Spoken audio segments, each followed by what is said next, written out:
everyone, it's Andrea from AndreaDecker.com, where I focus on simplifying real life for real families.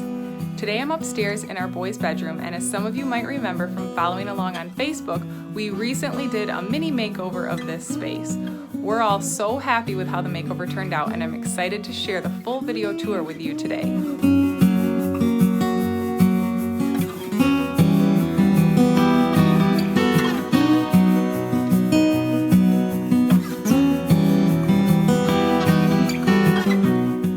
As I enter the boys' room from the landing area, you can see again that this room has the sloped ceilings.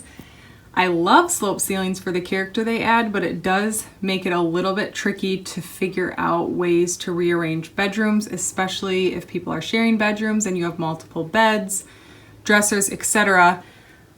Fortunately, this room is humongous. It is 15 by 15, which is bigger than some people's living rooms. So our boys have plenty of space to spread out. I'll show you around a little bit more. So this is James' bed right here. And I will link to the beds that we got on Amazon in the post. They weren't necessarily an amazing deal. It was just over $200 for both beds together. But they were high up off the ground, which is what I wanted so that we could store stuff underneath the beds.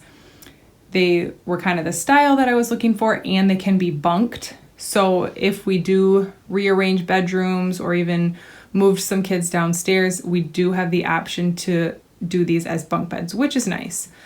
So this is James's corner. He has, we have the school countdown chain right now. That's the chain that's hanging up there.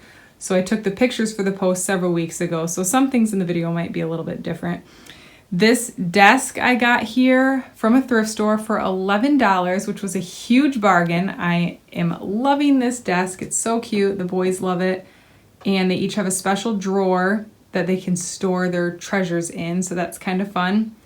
And then under the bed, we are storing all of our Legos right now. There may come a day when our Lego consumption surpasses 2 underbed storage bins, but right now we can keep them all in there, so that works out really, really well. Over here is Simon's bed. Same quilt. Dave's mom made the quilts. We love them. He has his countdown chain hanging next to his bed and his little pictures that he requested up on the wall up there. And then under Simon's bed, can't really see it. You can see it better in the pictures on the blog, but we have a train table and a basket with all of our trains and roads and everything that goes with the train tracks. So that is another really good use of storage space. We can just slide that right under the bed. When they want to play with it, they slide it out into the middle of the floor and put it right back. We can even leave the train set up and slide it under the bed so they can play with it the next day.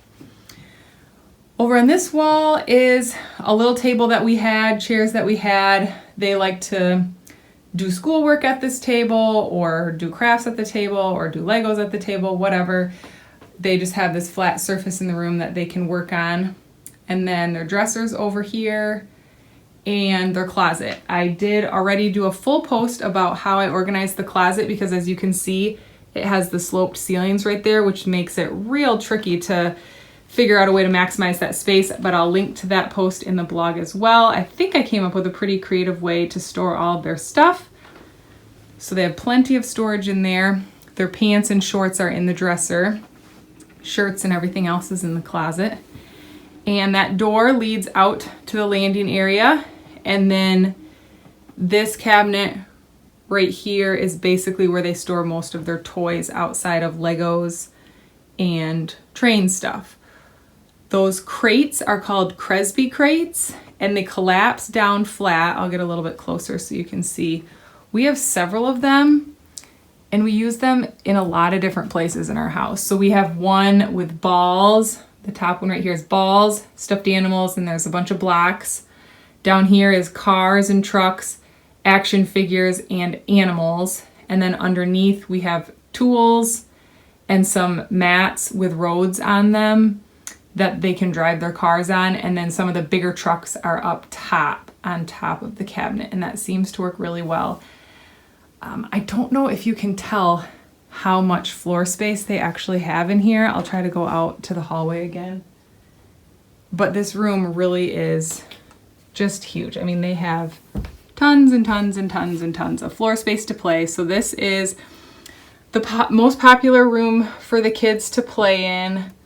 And we feel super fortunate that it's such a nice big room, especially considering old farmhouses are often known for their tiny bedrooms. Who knows, maybe this was 2 bedrooms a long time ago and they blew out a wall. Either way, we love it, the boys love it, and we are thrilled with this new renovation that we did and the fact that they can share a room and be together.